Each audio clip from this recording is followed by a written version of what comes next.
دور کسی جنگل میں بہت سے پرندے رہا کرتے تھے۔ اس جنگل میں سوکھے کا سمے چل رہا تھا اور کسی بھی پرندے کو کہیں سے کوئی دانہ نہیں مل پا رہا تھا۔ جنگل کے تمام پرندے بہت دور دور تک دانہ ڈھونڈنے جایا کرتے تھے، لیکن دانے کی قلت کی وجہ سے کسی بھی پرندے کو کہیں سے کوئی دانہ نہ ملتا، اور آہستہ آہستہ جنگل میں موجود تھوڑا بہت پانی بھی ختم ہوتا جا رہا تھا، کیونکہ اس جنگل میں بہت عرصے سے بارش نہیں ہوئی تھی، جس وجہ سے دانہ تو ختم ہو چکا تھا اور پانی بھی بس بہت کم مقدار میں ہی رہ گیا تھا۔ آج رانو چڑیا کے پاس صرف ایک ہی دانہ تھا جو وہ اپنے بیٹے کو دے دیتی ہے۔ یہ لو پنکو بیٹا، تم کھا لو، مجھے بھوک نہیں ہے۔ میں جب دن میں دانہ ڈھونڈنے گئی تھی نا تو میں نے دانہ کھا لیا تھا۔ مما، مجھے تو بھوک ہی نہیں ہے۔ آپ کو تو پتہ ہے میں کتنا کم دانہ کھاتا ہوں۔ آپ جو صبح دانہ رکھ کر گئی تھی نا میرے لیے، میں نے وہی دانہ کھا لیا تھا اور اب میرا پیٹ بھرا ہوا ہے۔ آپ یہ دانہ کھا لیجئے۔ اور اس طرح رانو چڑیا اور اس کا بیٹا پنکو دونوں یہی چاہتے تھے کہ وہ خود دانہ نہ کھائیں۔ پنکو چاہتا کہ اس کا دانہ اس کی ماما کھا لیں، اور ماں تو کبھی یہ چاہتی ہی نہیں کہ وہ خود پیٹ بھر کر سوئے اور اس کا بچہ بھوکا سوئے۔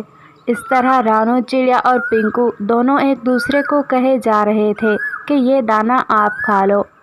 پھر کیا تھا پنکو بیٹا، اب ایسے اچھا نہیں لگتا کہ ماں پیٹ بھر کے کھائے اور سو جائے اور اس کا بچہ بھوکا رہے۔ مجھے پتہ ہے تم بھوکے ہو، مجھے تمہارے چہرے سے ہی معلوم ہو رہا ہے۔ تم اب مجھ سے اور ضد نہیں کرو گے، چلو جلدی سے دانہ کھا لو۔ اور پھر رانو چڑیا کا بیٹا پنکو وہ دانہ کھا کر سو جاتا ہے۔ اب کیا ہوگا؟ جنگل میں تو اتنے عرصے سے بارشیں نہیں ہو رہی، موسم بھی گرم ہے، اور تو اور جنگل میں موجود پانی بھی سوکھتا جا رہا ہے، اور اگر ایسا ہی چلتا رہا تو جنگل کے تمام پرندے کیسے سروائیو کر پائیں گے؟ جنگل کے پرندے اپنی زندگیاں کیسے بچا پائیں گے؟ مجھے تو نہیں لگتا کہ کوئی بھی پرندہ بچ پائے گا۔ وہ رانو چڑیا بہت اچھی تھی اور جنگل کے تمام پرندوں کی مدد کیا کرتی تھی، لیکن اب اس کے اپنے حالات بھی ایسے نہ تھے کہ وہ کسی کی مدد کر پائے۔ اس کے پاس تو اپنے لیے ایک وقت تک کا دانہ نہ تھا، تو وہ دوسروں کی مدد کیسے کر سکتی تھی؟ لیکن پھر بھی ایسے حالات میں بھی رانو چڑیا کو اپنے سے زیادہ جنگل کے دوسرے پرندوں کی فکر تھی۔ وہ یہی چاہتی تھی کہ وہ کچھ ایسا کرے جس سے وہ جنگل کے تمام پرندوں کی مدد کر پائے۔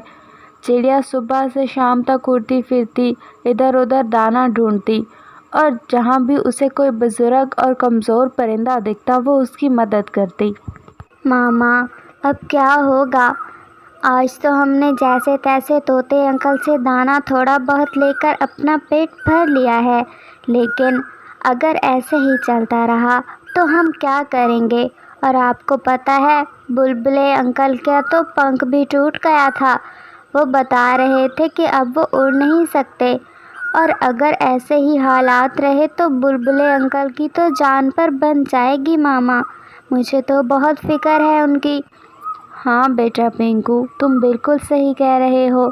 تمہیں پتہ ہے مجھے اپنے سے زیادہ جنگل کے باقی پرندوں کی پرواہ ہے۔ تمہیں تو پتہ ہے کہ ہم تو صرف 2 ہیں، جیسے تیسے کر کے ہمارا گزارا ہو جائے گا، لیکن جنگل کے پرندے اتنی زیادہ فیملیز ہیں ان کی، اور ایک کمانے والا، دانہ ڈھونڈنے والا، اگر اس کو ہی کچھ ہو گیا تو باقی فیملی کا کیا بنے گا پنکو؟ اور ایسے رانو چڑیا اور اس کا بیٹا پنکو بہت کیئرنگ اور اچھے تھے۔ وہ جنگل کے پرندوں سے بہت پیار کرتے تھے۔ وقت ایسے ہی گزرتا رہا، اور ایک دن رانو چڑیا ندی سے پانی پی رہی تھی کہ اچانک اسے کسی کی آواز آتی ہے، بچاؤ بچاؤ، میں مصیبت میں ہوں، میری مدد کرو۔ رانو چڑیا اس آتی ہوئی آواز کے پیچھے جاتی ہے۔ ارے یہ کیا، کوئی مصیبت میں ہے، لیکن کہاں سے آواز آ رہی ہے؟ رانو چڑیا جنگل میں ایک اونچی اڑان لیتی ہے اور وہ بہت جلد ایک کنواں پا لیتی ہے۔ اس کنویں میں ایک بکرا ڈوب رہا تھا جو رانو چڑیا کو آوازیں لگا رہا تھا، بچاؤ بچاؤ۔ اور پھر رانو چڑیا جلدی سے اس کنویں کے اوپر پہنچ جاتی ہے۔ ارے یہ کیا، اتنا چھوٹا بکرا یہاں پر ڈوب رہا ہے اور میں اس کو کیسے بچاؤں؟ مجھے بچانا ہوگا، میں بچاؤں گی اسے۔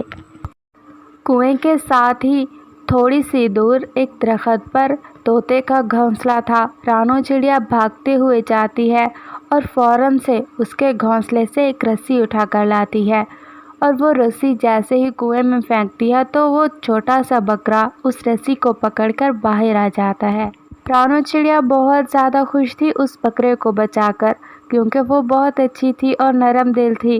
اس کا تو یہی کام تھا دوسروں کی مدد کرنا، اور وہ جیسے ہی اس ننھے سے بکرے کو بچاتی ہے تو وہ بہت خوشی محسوس کرتی ہے۔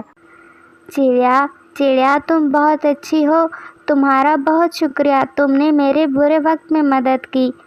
کیا میں تمہاری کوئی مدد کر سکتا ہوں؟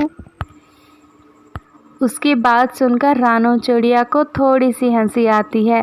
ہا ہا ہا ہا ہا، ارے ننھے بکرے، تم میری مدد کیسے کرو گے؟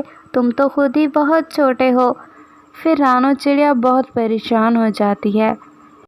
مسائل تو بہت زیادہ ہیں چھوٹے بکرے، تمہیں پتہ ہے ہمارے جنگل میں دانہ نہیں ہے، اور تو اور بارش نہ ہونے کی وجہ سے جنگل میں موجود تھوڑا بہت پانی بھی سوکھتا جا رہا ہے، اور مجھے جنگل کے پرندوں کی بہت زیادہ فکر ہے۔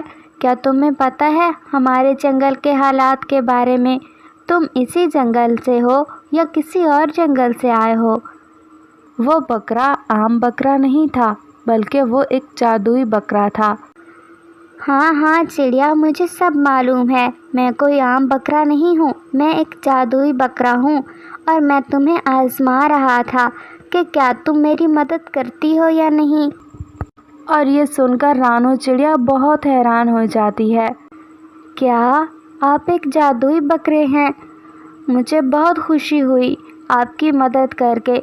مجھے تو معلوم نہیں تھا کہ آپ جادوئی ہیں، میں نے تو آپ کی مدد کرنے میں خوشی محسوس کی، اس لیے میں نے آپ کی مدد کی۔ ہاں ہاں رانو چڑیا، مجھے سب معلوم ہے، تم جو چاہو مجھ سے مانگ سکتی ہو، کہو کیا چاہیے تمہیں؟ مجھے اپنے لیے کچھ بھی نہیں چاہیے، میں چاہتی ہوں کہ آپ میرے جنگل کے پرندوں کے بارے میں کچھ کریں۔ اے جادوئی بکرے، مجھے کوئی شکتی دے دے جس سے میں جنگل کے تمام پرندوں کی مدد کر سکوں۔ تجھے تو پتہ ہے نا کہ ہمارے جنگل میں کتنا برا وقت چل رہا ہے، نہ ہی دانہ ہے اور نہ ہی پینے کے لیے کوئی پانی۔ مجھے کوئی جادوئی شکتی دے دے جس سے میں جنگل کے تمام پرندوں کی مدد کر سکوں۔ اور پھر وہ جادوئی بکرا رانو چڑیا کو ایک شکتی دیتا ہے، جس سے رانو چڑیا جنگل کے تمام پرندوں کی مدد کرتی ہے، اور اپنے بیٹے پنکو اور اپنے لیے بھی بہت سا دانہ پا لیتی ہے۔ پیارے دوستو، اس کہانی سے ہمیں یہی سبق ملتا ہے کہ ہمیں ہمیشہ دوسروں کی مدد کرنی چاہیے۔ جب ہم دوسروں کی مدد کرتے ہیں تو اوپر والا خود بخود ہماری مدد کرتا ہے۔ پیارے دوستو، کیا آپ نے مجھے سبسکرائب کر لیا ہے؟ اور گھنٹی کے آئیکن کو دبانا بالکل مت بھولیے گا۔